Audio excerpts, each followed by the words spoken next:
Well, it's obviously a disappointed locker room in there. Our guys, they spilled their guts and heart on that floor, and was trying to find a way to win. And just still the little things that we got to do to finish off a game against a very talented LSU team. Give them credit. I think, the Nas Reed kid, I mean, that's probably, I'm sure it's his best game as well as the Taylor kid. Those some guys we hadn't played before, but they stepped up and made some big plays for him. And, of course, Tremont's going to do his and Skyler. But I thought the second half was totally different than it was the first half, and I thought it was much to our advantage. Let's give them credit. They made plays when they had to, made free throws when they had to. But it wasn't because of a lack of effort. I was disappointed in the outcome of the game, but I was not discouraged because of the effort. I thought we got better against a much better team. That's probably one of our better half, that second half.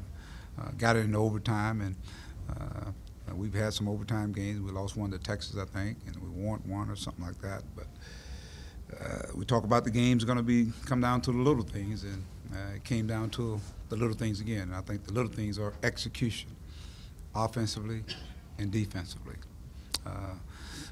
But again, let's give LSU a lot of credit. They made some big plays. Mike, it's the second time you had a double-digit deficit at home, came back and couldn't quite close it out. How disappointing is that? Well, again, right there before the half, they hit a big shot right there before the half. I thought we did a good job of defending, and somehow Tremont got it and kicked it out, and the guy makes a shot. And then, of course, in the second half, I don't know where it went down, but we know that the game is 40 minutes, not 20 minutes or 23 minutes, 30, whatever it is. We knew there was time on the clock, 33 minutes or what have you, and I thought our defense dug in and we started making plays. We kind of got after them, created some turnovers, got stops. I think we got stops. I thought early on in the game it was like going back and forth, and they scored a little bit more than we did, and so. But we were able to have a much better second half, I thought. They got some key offensive rebounds on us, and of course, those are the little things I talked about. There were some opportunities for us to execute. I think it was tied up 77. I think we ended up having a turnover. We had a chance to get a lead and had the crowd into it. I thought that was some momentum time. But again, let's give them credit. Was there a more concerted effort to get Gafford the ball, or was it just the flow of the game? No, they had no answer for him. It's just like the last few games we've had. We started off and getting people in foul trouble. And so our guys, I thought they did a much better job of really finding him on time, and he did a good job of finishing, and I thought he positioned himself closer to the basket. But, yeah, we wanted to make sure that it was inside out today. Reed a surprise with the three-pointers, or is that something? Well, we knew he was capable of shooting it, but not 4 for 4. I mean, he was making some. And then like I said, our defense broke down. In the first half we saw that. And then, of course, he's involved in some screen and pop. He's a screen and pop guy. And the execution we talked about is we got to be able to switch and be with them on that. And so therefore, we didn't execute that part of it. We did it a couple of times, and then at the most crucial moment, we didn't do it, and he made us pay for it. Mike, they hit 7 more threes than you did. I said it's a big margin. Just how big was a three-point shot today, the ones they made, the ones you guys didn't? Well, I mean, you look at the difference in the game, a 6-point game, and there's a difference. But we also, I thought we got to the line a little bit more than they did, and we didn't capitalize on that. That could offset that. We had 21 turnovers on 21 assists on 34 field goals. That's pretty good. We created some offense from our defense, and so there's a lot of different ways to win a game, and we were right there within striking distance. Just again, the learning curve. We talk about the little bumps. There's another little bump that took place here, but I think we learned from the last bump, and I thought we got better. I really, really did. I thought we competed against one of the better teams we played this year.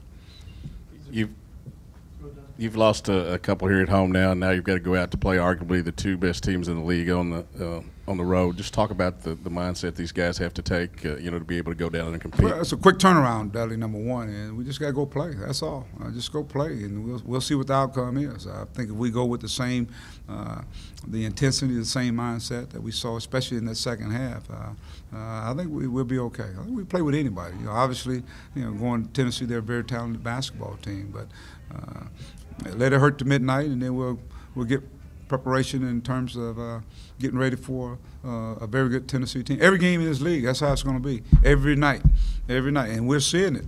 It's a possession here, a possession there.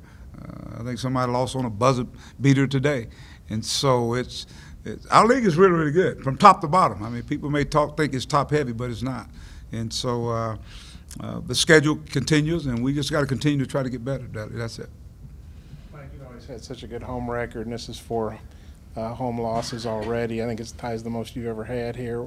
Just how tough is that? Is this the byproduct of a young team? What do you think's going on? Yeah, you can see it. You can see it. This team is learning and growing. We're playing some very talented teams, and so we got to be able to continue to grow and learn how to play with a sense of urgency to defend the home court. I think that's big. Our fans were unbelievable today. Congratulations to Sidney. I said the other day as they celebrate, him going into the Hall of Fame. But at the same time, our fans, they were great today, and our guys responded. I thought our guys responded in a positive way. No, I don't like losing. I don't like losing, period. Now, home, away, it don't matter. I don't. And so we've got me and my staff and our players, we'll find a way. We're going to find a way. We always do. Our teams, again, will continue to get better. It's just like I said in December, it'll be different in January. Well, I think in February you'll see a different team, and we'll learn. These will be learning lessons for us. I got to make it a 2 for then. Reggie obviously had a good bounce back game like you anticipated, and then Isaiah's struggled the last couple games. What do you think's going on there? He's learning.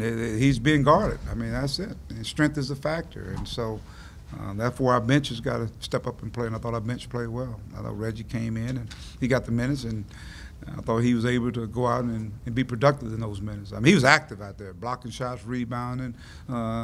I mean, on the screens where he switched, he was guarding the guard. I mean, he was. I mean, you knew he was out there, and I thought Adriel gave us some good minutes as well. Isaiah just got to. To me, he's got to figure out how to get lost out there, offensively and